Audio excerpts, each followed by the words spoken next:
L'Union soviétique puis la Russie a développé une large gamme de missiles anti-navires pouvant être embarqués sur de multiples plateformes de tir. Le système de défense côtier russe s'appuie donc sur cette large palette de moyens qui permettent de mettre en œuvre des défenses de longue portée au niveau tactique et de proximité. Quels sont les principaux matériels de ces trois niveaux de protection?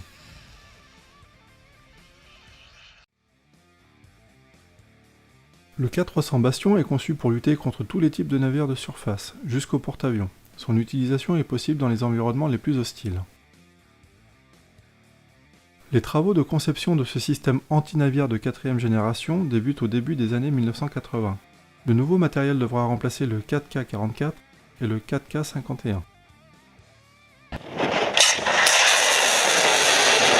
Le système Bastion existe en deux versions, le K300C qui est la version statique et le K300P qui est la version mobile. Le véhicule lanceur est fabriqué sur le châssis du MKT 7930. La vitesse maximale du véhicule est de 70 km/h et son autonomie est d'environ 1000 km. L'équipage se compose de 3 personnes. Le nombre de munitions embarquées est de 2. Le système est équipé du missile de croisière P-800 Onyx. Le système Bastion est composé de plusieurs véhicules. Le véhicule de transport et de lancement, le véhicule de commandement et de contrôle, le véhicule de rechargement, le véhicule de soutien logistique et le véhicule de contrôle automatisé. Le nombre de véhicules composant une batterie Bastion est variable. En novembre 2016, des missiles Onyx sont lancés depuis un endroit inconnu en série par un lanceur Bastion. Le missile vise des groupes rebelles syriens. Il n'est pas clair si les missiles ont été lancés par les forces russes ou syriennes. Il s'agit de la première utilisation connue des Onyx en mode attaque terrestre. Toujours en novembre 2016, il est signalé que la Russie déploie 2 lance-missiles Bastion dans l'enclave de Kaliningrad, mettant potentiellement en péril la liberté de navigation dans l'ouest de la mer Baltique. Le missile anti-navire P-700 Granit entre en service au sein de l'armée russe en 1983. Le missile est supersonique, il a la capacité de voler à haute et à basse altitude. Il peut être lancé par un sous-marin ou depuis une plateforme naviguant en surface. Ces missiles doivent s'opposer aux porte-avions américains et aux navires qui les accompagnent. Le missile est une grave menace pour les formations de l'US Navy, mais il est très encombrant et lourd.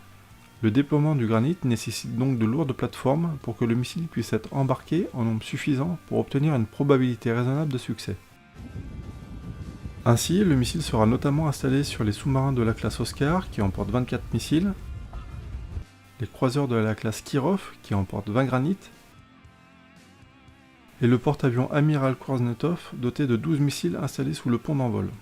Le nombre de plateformes de lancement de ce missile est donc limité par les coûts de développement et de construction de ces dernières.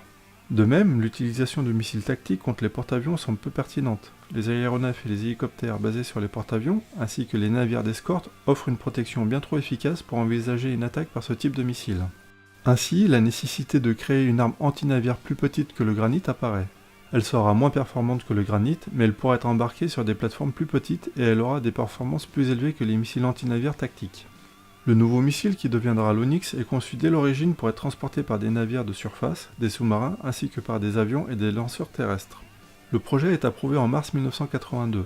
La campagne d'essai débute en avril 1985. Les essais depuis un navire de la classe Kanushka commencent en septembre 1987. Les essais réalisés depuis le sous-marin K-452 commencent en décembre 1992. Le missile est adopté par les forces armées russes en septembre 2002.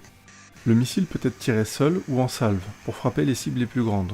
La portée maximale est de 300 km. La portée maximale nominale est fournie par une combinaison de trajectoires à haute et à basse altitude. L'altitude est ainsi comprise entre 14 km et de 15 à 10 mètres à l'approche de l'objectif. Il est envisageable d'utiliser le missile à une altitude de 10 à 15 mètres sur toute la longueur de la trajectoire, mais la portée maximale est alors réduite à 120 km.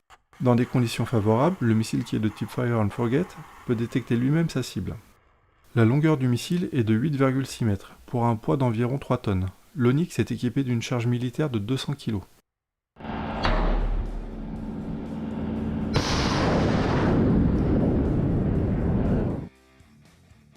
La marine russe décide de développer ce système à la fin des années 1990. Les essais sont effectués à partir de l'automne 2004. Le BAL entre en service en 2008.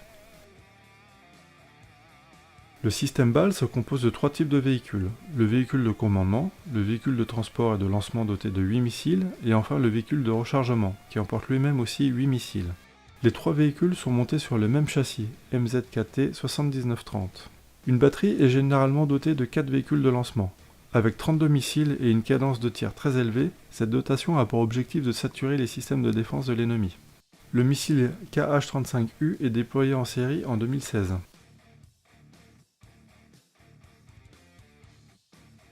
Le missile anti-navire KH-35 est une réponse soviétique au Harpoon américain et à l'Exocet français. En avril 1974, les instances soviétiques décident de développer le missile Uranus, mais son développement ne commence réellement qu'en 1983. Le missile devra pouvoir être utilisé depuis des navires de petite taille et depuis des systèmes de défense côtiers. Le missile est développé pour lutter contre des navires déplaçant jusqu'à 5000 tonnes. Le missile entre en service au sein de l'armée russe en 2003. Selon la version, le missile peut être déployé sur tout type de plateforme, que ce soit en mer, sur terre ou dans les airs. Le KH-35 est subsonique. Il est long de 4,4 mètres pour une masse d'environ 670 kg. La charge militaire pèse environ 145 kg. La portée maximale peut atteindre 260 kg pour la version KH-35UE. A titre de comparaison, l'Exocet français pèse jusqu'à 870 kg avec une charge militaire de 165 kg, quand le Harpoon pèse jusqu'à 690 kg avec une charge militaire de 220 kg. Le KH-35 est en dotation sur de nombreux navires russes, dont les corvettes issues du projet 20-380. Le navire, qui dépasse environ 2500 tonnes, peut embarquer 8 KH-35.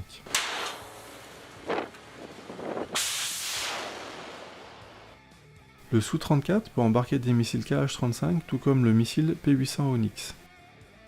L'hélicoptère KH-52 possède également la capacité de déployer le KH-35. Le BEREG est un système d'artillerie de défense côtière qui complète le bastion et le BAL. Le développement du système d'artillerie commence fin 1976. Le premier prototype est achevé en 1988. Le système est opérationnel à partir de 1996. Les premières unités russes sont équipées de l'A-222 à partir de 2003. Le BEREG est équipé d'un canon de 130 mm. La portée est de 23 km.